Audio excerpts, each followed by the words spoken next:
Good morning, students. Welcome you all in Motilal Nehru School. And our today's topic is From History, Lesson 7 Growth of New Ideas. New ideas की growth के बारे में हम इस lesson में read करेंगे. We have already studied how the Vedic religion had become complicated with the rigidity of caste system.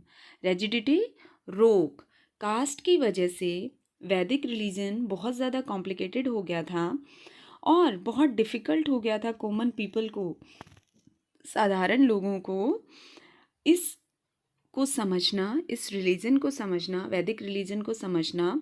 तो इस रिलीजन को समझने के लिए कुछ जो थिंकर्स थे, कुछ ब्राह्मण थे, उन्होंने डिसाइड किया कि वो इसका कोई अल्टरनेट रिलीजन निकालेंगे. इसके लिए उन्होंने new trend emerged as a reaction against all this with which lead to the growth of new ideas. इसी वजह से न्यू आइडियाज़ की ग्रोथ हुई और इन न्यू आइडियाज़ को 3 हेडिंग्स के अंडर स्टडी किया जा सकता है.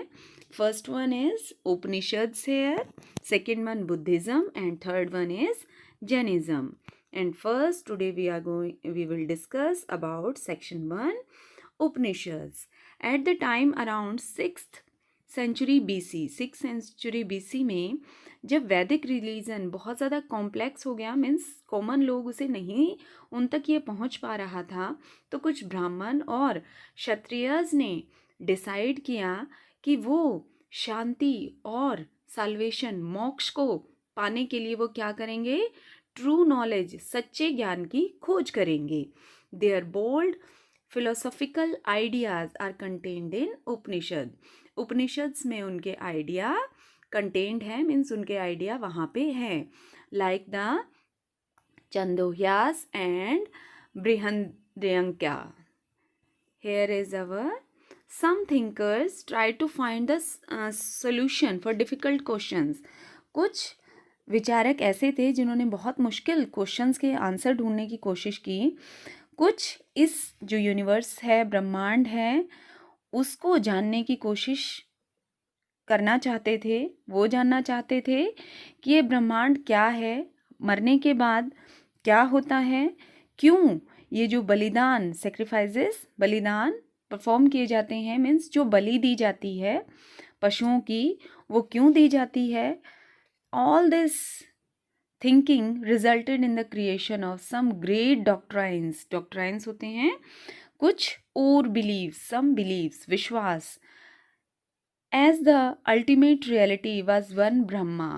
उन्होंने लास्ट में एक क्या सच्चाई को जाना कि ब्रह्मा एक है, and there was something permanent in the universe. और इस यूनिवर्स में परमानेंट क्या है, जो डेथ के बाद भी रहता है, वो क्या है, किसी एक सिंगल व्यक्ति की आत्मा.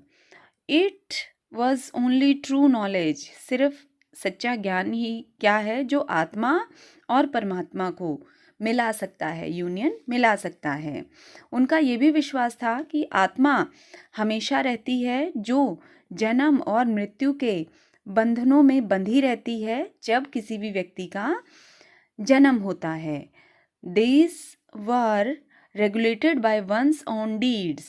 मतलब ये चलती रहती हैं किसी भी एक व्यक्ति के कामों की वजह से. जो उन कामों को क्या बोला गया है, कर्मा. जो भी हम कर्म करते हैं, अच्छे या बुरे, वो क्या लाते हैं हमारे लिए, हमें फल मिलता है उनका, हमारी जो हम जिंदगी जी रहे हैं, इस जिंदगी में हमें अपने कर्मों का फल मिलता है. Now here is our section 2. In this section we will discuss about Buddhism. Gautam Buddha belong to 6th century BC. Gautam Buddha 6th century BC से रिलेट करते हैं. और जो ये पीरियड था, 6th century BC का पीरियड था, जिसमें लोगों की लाइफ में बहुत सारे चेंजेस आए.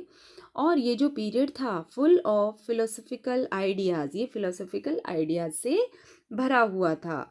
First we will discuss here about the life of Gautam Buddha. हम यहाँ गौतम बुद्धा की लाइफ को डिस्कस करेंगे. तो यहाँ जो ये धर्म है, बौद्ध धर्म, उनको सामने कौन लाया, Gautam Buddha. Founded by means स्थापना की, बौद्ध धर्म की स्थापना किसने की? Gautam Buddha. The childhood name of Lord Buddha, बचपन में लॉर्ड बुद्धा का नेम सिद्धार्थ था, जो सुधोधन के बेटे थे। और सुधोधन कौन थे? वो शक्य शासक थे जो कपिलवस्तु के राजा थे। सिद्धार्थ का जन्म, लॉर्ड बुद्धा का जन्म कब हुआ? 567 बीसी में लुम्बिनी में हुआ, कपिलवस्तु के पास, जो कहाँ है? नेपाल में। उनकी मैरिज हो गई 16 ईयर की एज में यशोधरा से, और उनके बेटे का नाम क्या था? राहुल। ये कहा जाता है कि एक बार जब वो घूम रहे थे तो उन्होंने एक बूढ़े आदमी को देखा, बीमार व्यक्ति को देखा और एक मृत व्यक्ति को देखा। तो उन्होंने देखा कि इस संसार में बहुत सारे दुख हैं। तो उन्होंने रियलाइज़ किया इन सभी दुखों, ऑल द मैन, जितने भी व्यक्ति हैं इस संसार में सभी दुखी हैं, बूढ़े होते हैं और अंत में वो क्या करते हैं? मर जाते हैं। जो उन्होंने ये एस्थेटिक, जो इन्होंने ये चीज़ें देखी, जो इन्होंने ये दुख देखे, इन दुखों की वजह से गौतम बुद्धा जो हैं वो उन्होंने क्या किया? Wandered at the secret of such peace in suffering in a suffering world, इस संसार में, दुखों के संसार में उन्होंने शांति की खोज करने के लिए वो घूमे और वो अपनी जो दुख भरी जिंदगी थी उसको वो ख़त्म करना चाहते थे। और एक दिन उन्होंने डिसाइड किया अपना घर छोड़ने के बारे में। क्या एज थी उस समय उनकी? 29 years of age. Next one, attainment of truth, मतलब ज्ञान की प्राप्ति। इस ज्ञान की प्राप्ति के लिए उन्होंने क्या ढूंढने की कोशिश की? जो ये परमानेंट रेमेडी ऑफ सोरोज, दुखों का जो कारण है, इन दुखों का इलाज उन्होंने किस में ढूंढने की कोशिश की? कि वो धर्म में जाएं, मतलब धर्म की खोज करें। एस्थेटिक मीन्स धर्म की खोज करें सांसारिक सुखों को छोड़कर। लेकिन उन्होंने बाद में ये पाया कि इसमें उन्हें आंसर नहीं मिल रहा, तो उन्होंने इस आसेटिज्म को छोड़ के किसकी तरफ गए? वो मेडिटेशन की तरफ उन्होंने ध्यान लगाया। और एक दिन जब वो मेडिटेशन कर रहे थे पीपल ट्री के नीचे, या फिर बोधि ट्री के नीचे जो गया में है, वहाँ उन्हें एनलाइटमेंट, ज्ञान प्राप्त हो गया। उन्हें सच्चाई का पता चल गया, जीवन और मृत्यु के बारे में उन्हें पता चल गया, इसलिए उन्हें बुद्धा के नाम से जाना जाता है। Next one, teaching of Buddha, Buddha की शिक्षाएं क्या हैं? बुद्धा के अनुसार क्या है? जो सफरिंग है, suffering are desire to live, जो दुखों का कारण है वो हमारी इच्छाएं हैं। जो पैसा है वो इन सभी दुखों का कारण है। उन्होंने 4 रास्ते बताए जिसके थ्रू सच्चाई को, सुख को पाया जा सकता है। फर्स्ट वन क्या है इसमें? पहली सच्चाई क्या है? संसार में दुखों का कारण क्या है? हमारी जिंदगी के सुख, जन्म, दुख, बुढ़ापा और मौत, ये सभी दुखों के कारण हैं। दूसरी सच्चाई उन्होंने क्या बताई? इन सभी दुखों का कारण क्या है? डिज़ायर, हमारी इच्छाएं। थर्ड वन सच्चाई क्या उन्होंने बताई? कि इन सभी दुखों को हटाने के लिए, हटाने के लिए हमें क्या करना होगा? फ्री फ्रॉम डिज़ायर, इच्छाओं से हमें मुक्त होना होगा। फोर्थ उन्होंने क्या बताया? कि इन सभी इच्छाओं को, ये 8 वेज हैं, 8 रास्ते हैं जिन्हें अष्टमार्ग बोला गया है, इनकी तरफ जाकर हम अपनी इच्छाओं को छोड़ सकते हैं। Gautam Buddha was convinced that a man can achieve निर्वाण, निर्वाण मीन्स मोक्ष, जन्म मृत्यु से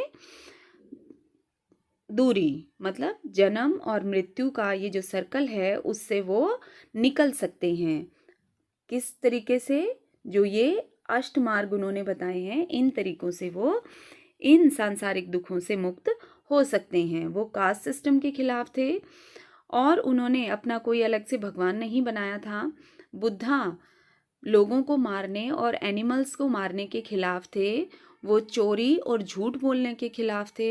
उन्होंने अहिंसा पर एम्फेसाइज, दबाव डाला कि अहिंसा लोगों को अपनानी चाहिए और उन्होंने उन्हें शुद्ध और सिंपल, साधारण लाइफ जीनी चाहिए। Next one, spread of Buddhism, Buddhism का फैलाव।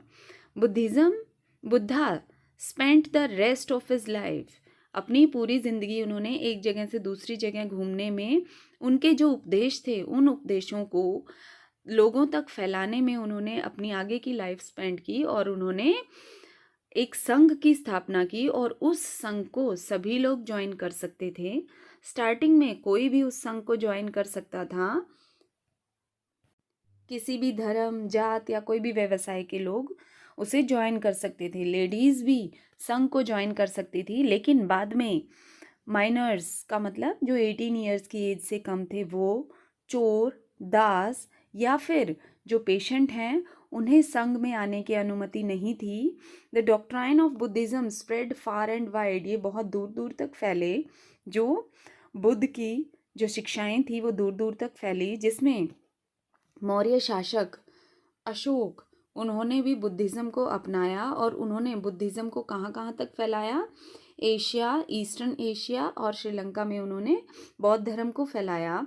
गौतम बुद्धा की ये जो शिक्षाएं हैं वो त्रिपिटक में रिकॉर्ड हैं, त्रिपिटक में लिखी हुई हैं, और इसे 3 पार्ट्स में डिवाइड किया गया है। फर्स्ट पार्ट में क्या है, रूल्स, जो नियम है, मॉन्क, भिक्षुओं के लिए नियम। सेकंड में क्या है, समन, उपदेश ऑफ बुद्धा, बुद्धा के उपदेश हैं। थर्ड पार्ट में क्या है, जो बौद्ध प्रणाली है, बौद्ध सिस्टम है, बुद्धिस्ट सिस्टम है, उसके बारे में थर्ड पार्ट में लिखा हुआ है। इन अवर so that's all for today. In our next class we will discuss about Jainism.